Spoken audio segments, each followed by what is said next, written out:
All right, welcome everybody around the world, and welcome to all my subscribers. So, I know a lot of you probably already know I've made a few videos recently on giants and talking about, presenting points and good reasons for the existence of giants.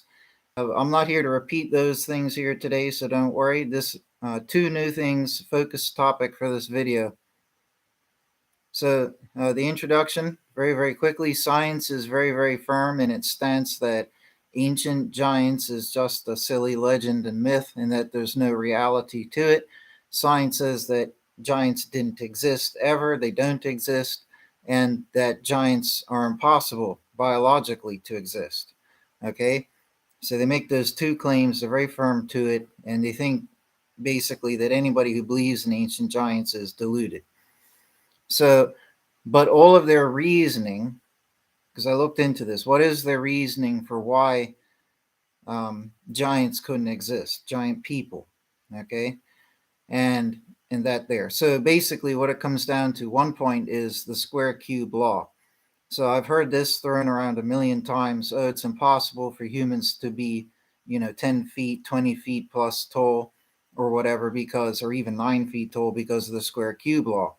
As science even says, I mean, today, based on people who are alive that we know of, anybody can observe that the people who are around 6.5 to 7.5 feet can be fit and muscular and healthy, and I think lead perfectly normal lives. But it's when you start going over 7.5 to like 8.5 towards 9, like Robert Wadlow, that you basically have problems walking, of respiratory and cardiovascular issues, and people like that can go through a lot of struggles in their life biologically.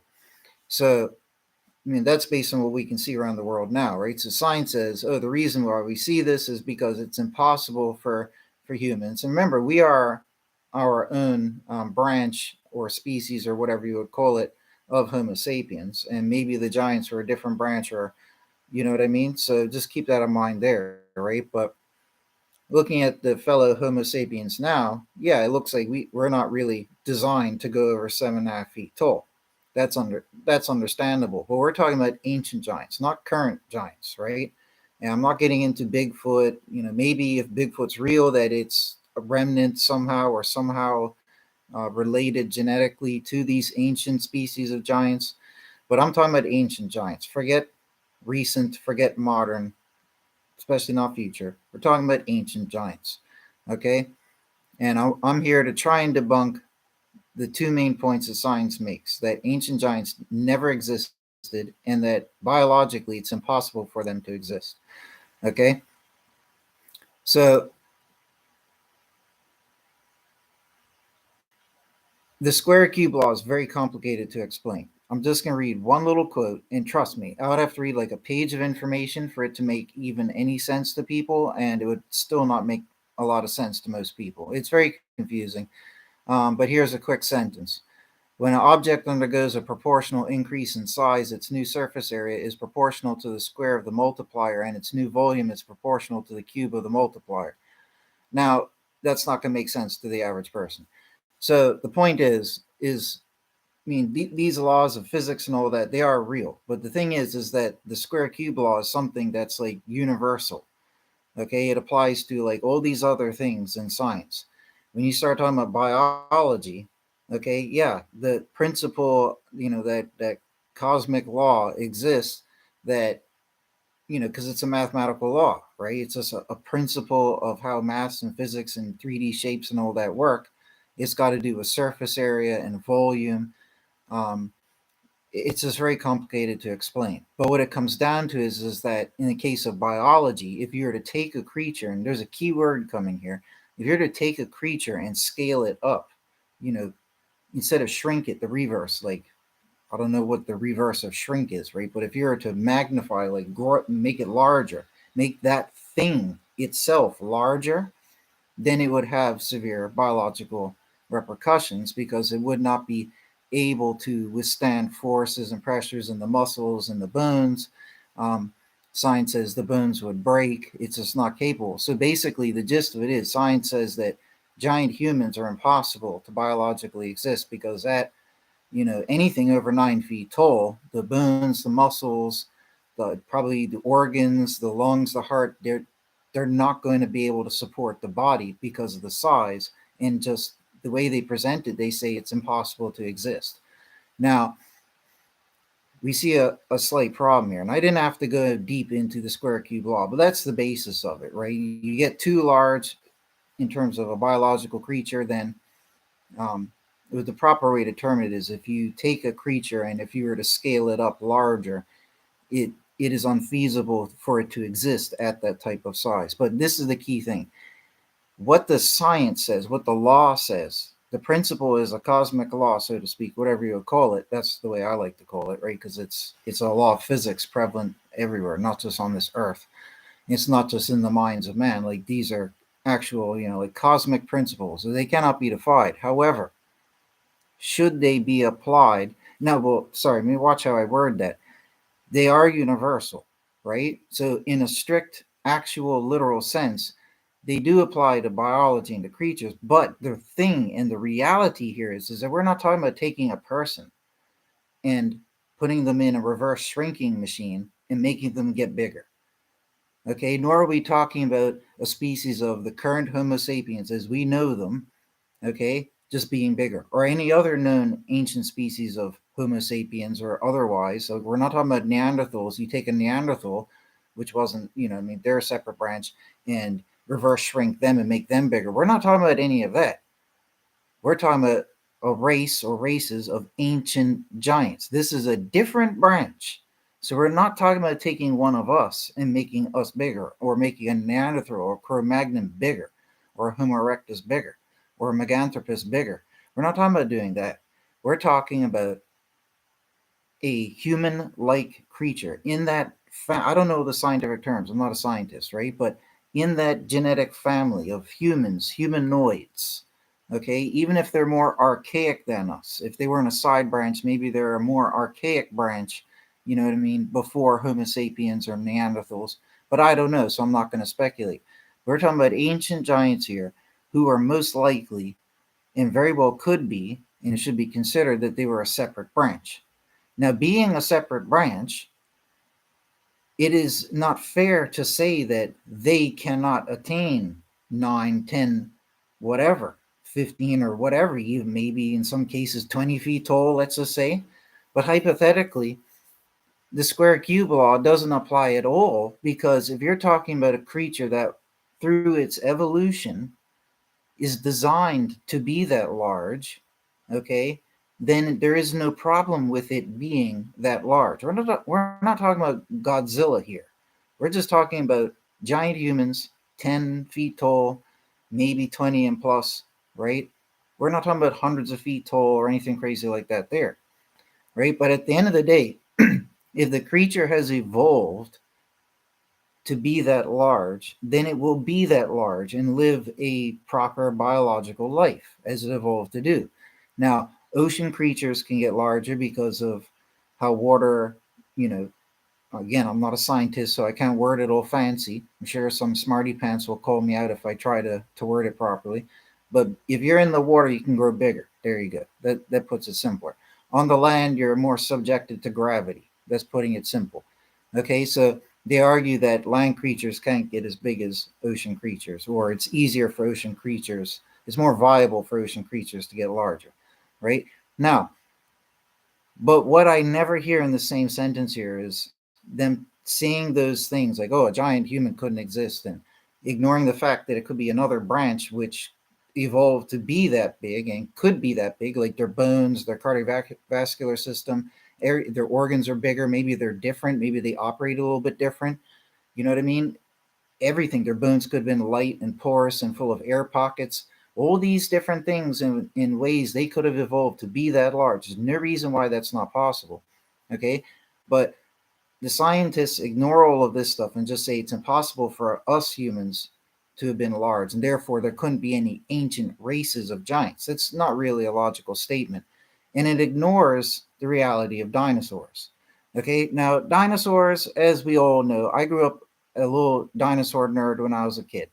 Okay, and the discoveries made in the field of dinosaurs has gotten even more out of this universe. They found so much more than was available when I was a little kid, in terms of species and different looking dinosaurs and the knowledge. When I was growing up, all my dinosaur books, I think I had one or two dinosaur books that said that, like initiated the theory of dinosaurs having feathers, for example. But now it's accepted that a lot of dinosaurs had feathers, right? And were a lot more bird-like than people thought, and all that there, right? So things have changed, knowledge has changed. But even when I was a kid, okay, we all knew about Brachiosaurus. Brachiosaurus was very, very tall. If I'm not mistaken, somebody told me I was wrong on this once, but I'm pretty sure they could reach up to 80 feet tall. Okay, like the big ones could reach 80 feet tall. Somebody was like, oh, no, that's not possible, right? But even if they're 60 feet tall, that's something that weighs, each sauropod and all of them were different, right? And I think some of the heaviest sauropods, like Argentinosaurus, weighed like 90 tons or 80 tons or 100 tons, something like that.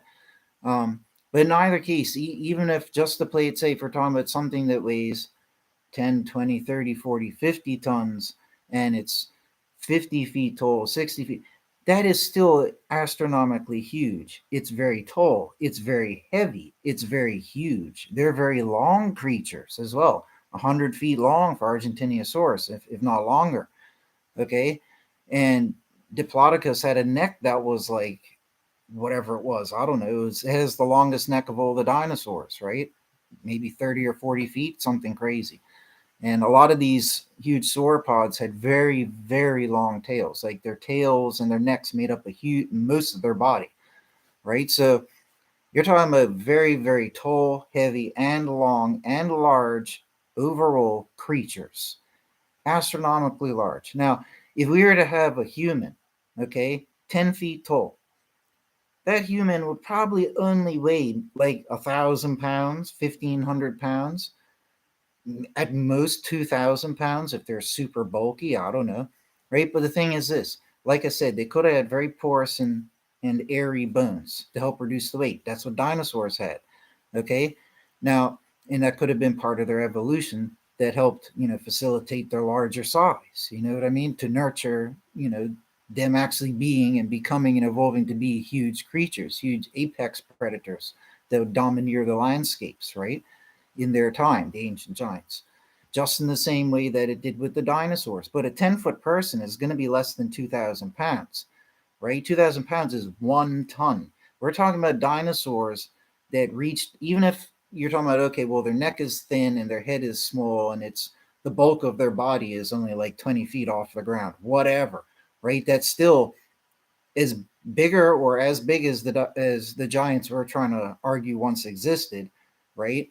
But they are even taller, undeniably. They're longer. They're larger all around. These dinosaurs, the big ones, okay, even a lot of theropod dinosaurs, like the carnivorous ones, like T Rex and Allosaurus and all these others, they were as big as the giants we're talking about, like King Og of the Bible, 12 feet tall, allegedly.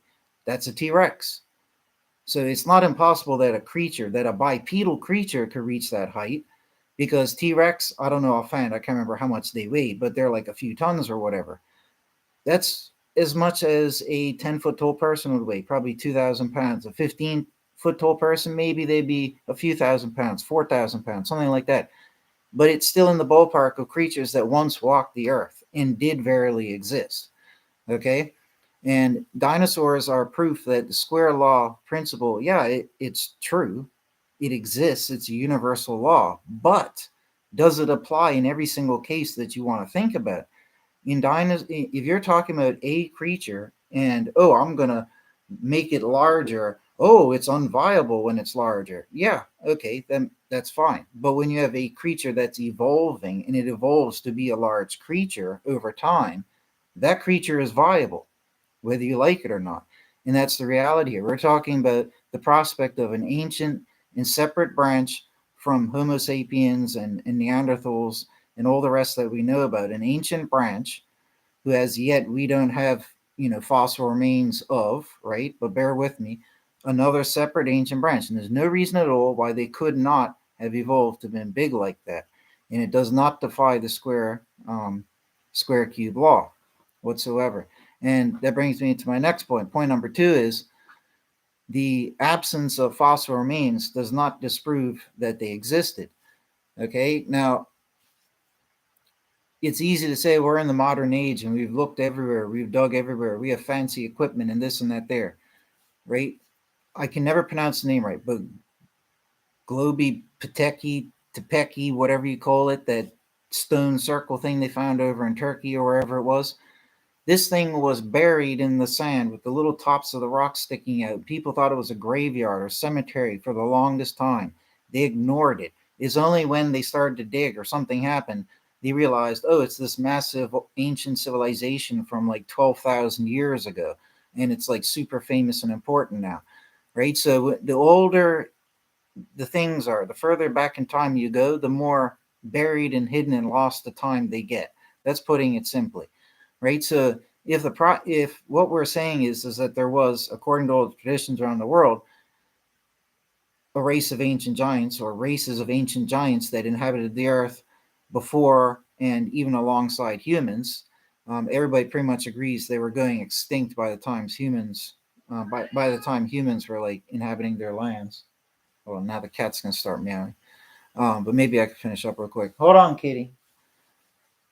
Right. So that's one thing we have to consider. We're not talking about yes, we are arguing that giants are real and that there were some recent giants, but don't get me wrong.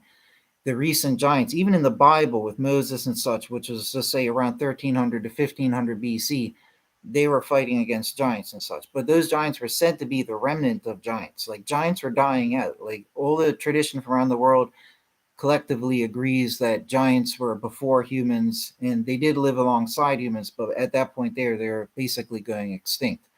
Okay, so considering that, it is reasonable to say that if such an ancient race of giants existed, that they would be further buried in history, perhaps even more than humans would be.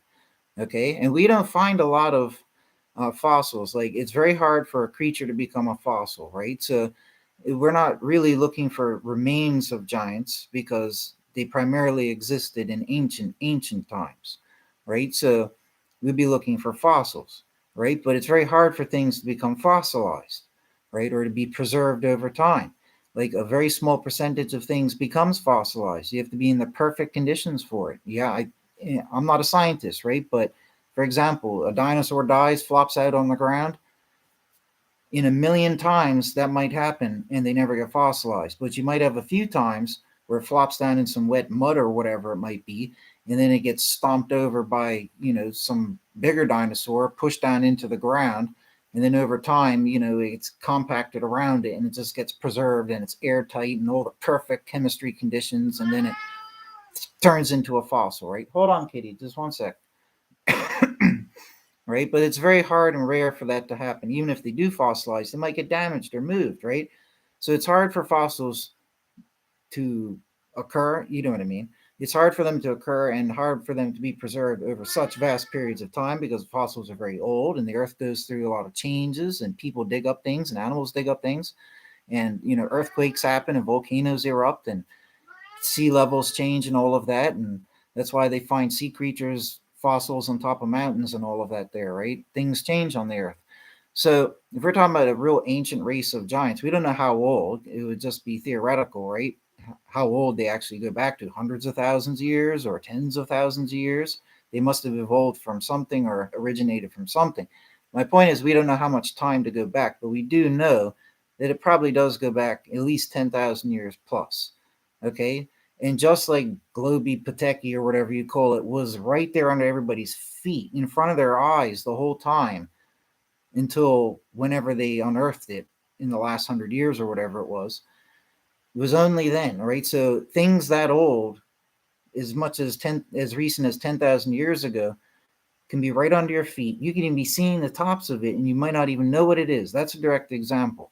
Okay, but things that old and that ancient would be more hidden and more out of sight, harder to find. You know what I mean? And the other, in related to this point number 2, remember that people didn't know about any species of creature like ancient extinct creature until they found the fossils for it. Like there all sorts of creatures on this earth once existed. A lot of them were giant, right? But that's irrelevant here, right? But like giant penguins, giant beavers, giant ground sloths, right? Giant elephants, mastodons, woolly mammoths.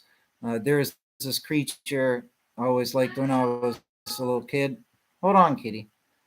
Um, oh, my computer's so slow. It's just, anyways, hold on.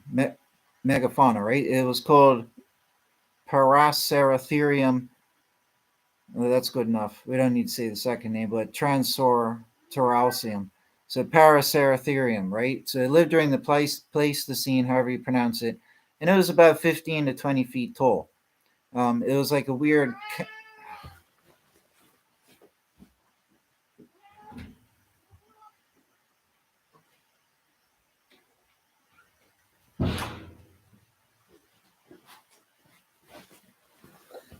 It's gonna drive me nuts. But it lived during the Pleistocene. It was 15 to 20 feet tall. It was very heavy. This is a creature that existed recently. It was very heavy, very tall. It wasn't a dinosaur. It's much, much later, much more recent. Okay, the square cube law didn't stop that creature from existing, from evolving to be that big, and from flourishing on the earth the way that it did until it went extinct. Not that long ago. Okay, and I would venture to guess we haven't found many of those fossils. Like people celebrate when they find mastodon fossils. Like even creatures who existed recently, there aren't always abundant fossils. Depends on how populous the creature was on the planet, and depends on what happened in that environment. You know what I mean? If a whole pile of woolly mammoths used to go die somewhere and it got well preserved and the sea level didn't go above it and everything was all right and it's not buried that deep, one day we might find it and find lots of woolly mammoth fossils all in one place and have lots of examples, right? But unless you have situations like that on the vast whole, it's just random spots where they find these fossils, like that ancient, not, it wasn't like a whale, it was like a predatorial, like whale type creature.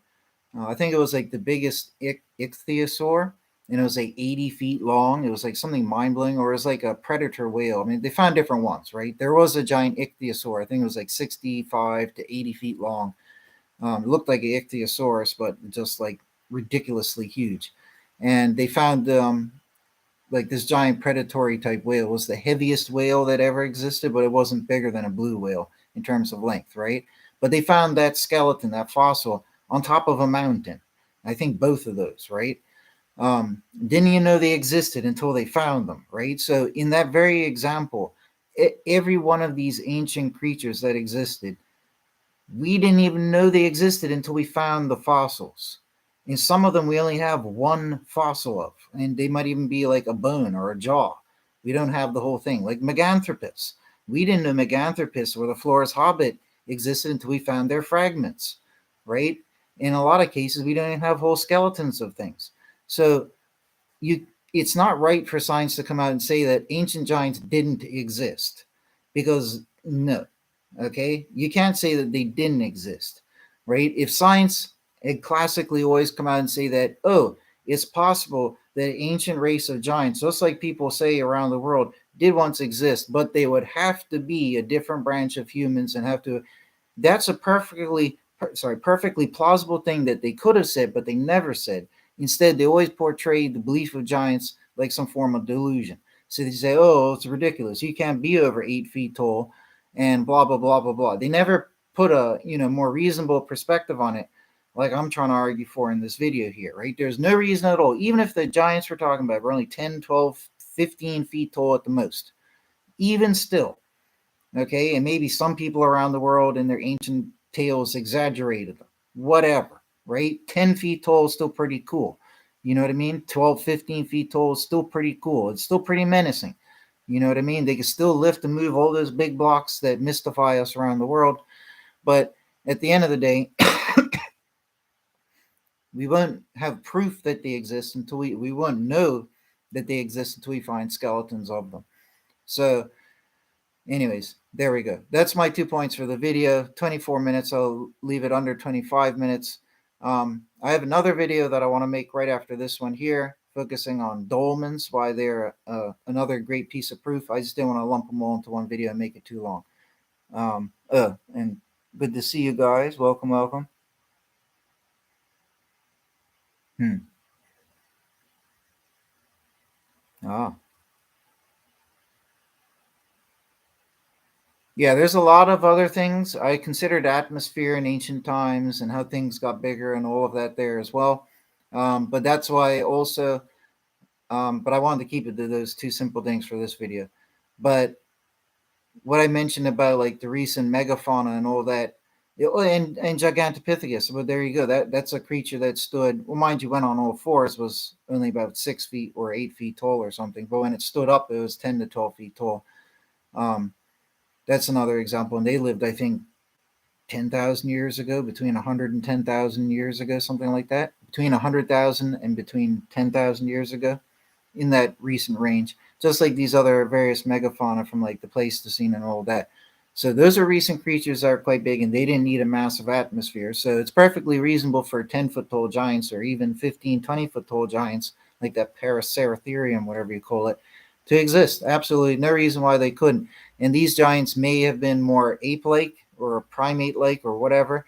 They may have, I don't know. We don't know because we don't have their remains yet. But we do know that the legends from around the world say that, most of the giants, not all of them, most of the giants were like ugly or very menacing and scary looking or gnarly. A lot of some tales say that each giant looked different than the other. Like the different types or clans or species of giant look different from one another. Like all the giants, it hints at like mutations, basically, right?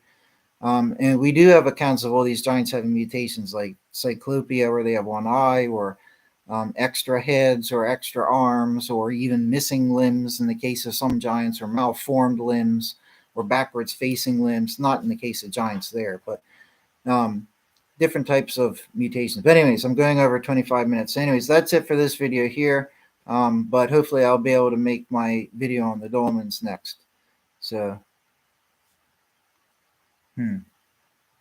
And the other thing is, it could be that the giants. I'll just mention this with the environment. Yeah, the environment back then. Further back you go, favored larger things. Science tells us, like giant dragonflies and all that other good stuff, right? Hundreds of millions of years ago or whatever.